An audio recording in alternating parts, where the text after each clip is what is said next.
When I first came to America, by the street side, I saw a restaurant with the name TGI Fridays. What a strange name, I thought to myself. Then at an airport, again I saw a restaurant with the name TGI Fridays. When this happened 4 or 5 times, I couldn't restrain myself and asked somebody, why in the world would anybody call a restaurant TGI Fridays? He said, Swamiji, it's a restaurant chain and TGI Fridays stands for Thank God it's Friday. I said, why should we thank God? He said, because in America, people work so hard from Monday till Friday, they hate the experience. And so on Friday evening, they feel liberated and happy until Sunday. Then again on Monday, the same cycle repeats itself. Somebody else told me, Swamiji, don't ring anybody up on Monday morning because everybody is in a bad mood. The statistics reveal that there are more heart attacks on Mondays than on any other day of the week. So what is the problem in this kind of thinking? People feel they need a set of circumstances to be the way they want in order to be happy. And because circumstances are often or invariably not in their control, they end up feeling desperate and miserable. However, they do not realize that there is always a gap between the external circumstances and the inner emotions that we harbor. If we don't understand this gap, we will always tend to feel controlled by the environment.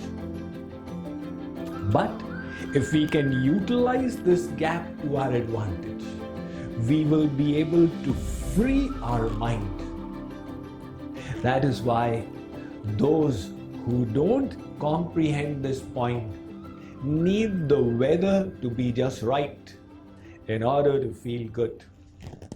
And there are others who, as the saying goes, carry the weather with them. Viktor Frankl was an Austrian Jew and a practicing psychologist.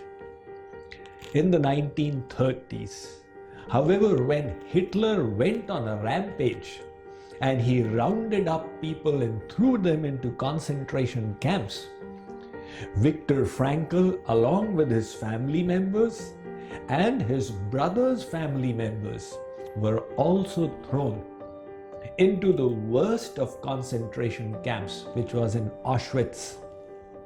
There, his wife and daughters were separated from him, and later he came to know they had passed away. He describes the inhuman living conditions there. He says we were made to stay without clothes.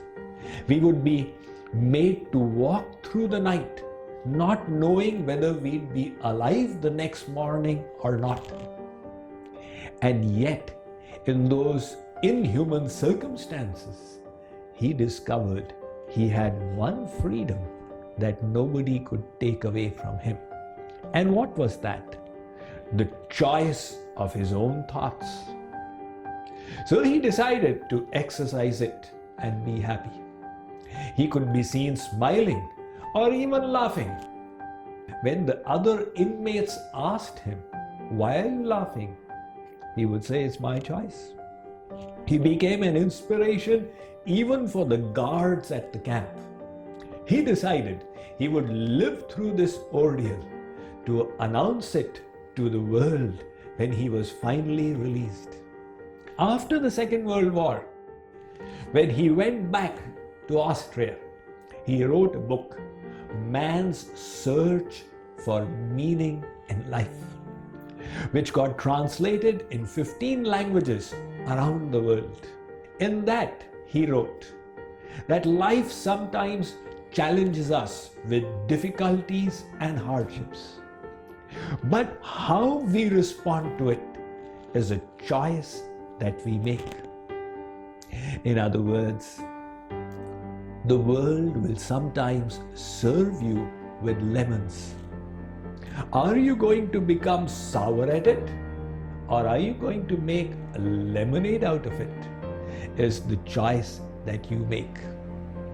So, between the circumstances and our emotions is a gap. When we understand that, we no longer feel victimized by situations. We don't have to wait for Friday to be happy. We don't have to say, OGI Mondays, oh God, it's Monday. We can be happy every day of the week. That is the ability which God has given us. Those who don't understand this, they remain emotionally mature. When we were young and we were in a bad mood, we naturally pointed fingers. I am unhappy because of so and so, because of this person, because of the situation. A vast majority of the people, even though physically grown up, they remain emotionally immature. They feel that their emotions are at the mercy of the environment. In other words, the key to their moods is on the outside, and they have no onus for it.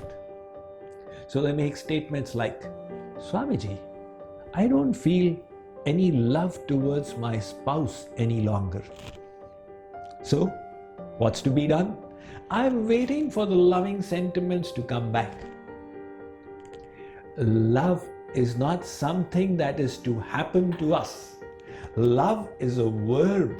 It means to create good sentiments and feelings in yourself. Similarly, in the realm of devotion as well, people say, Swamiji, those devotional feelings towards God and Guru are no longer there. So what do you want me to do? To give you an injection and fill you up with them again? Devotion means that irrespective of circumstances, you create good thoughts and feelings in yourself. So, growth and progress in life requires us to decouple our thoughts, emotions, and moods from the circumstances. When we start doing that, we realize our ability to bring the mind under control. And that is what the Bhagavad Gita instructs. Uddhared atmanatmanam atmanamavasadhayet. Arjun, Lord Krishna said, the mind can be your worst enemy, but it can also be your best friend. Therefore, don't degrade yourself by the power of your mind. Uplift yourself. How? By first of all, taking responsibility for your thoughts and moods and not putting the blame on anybody or anything.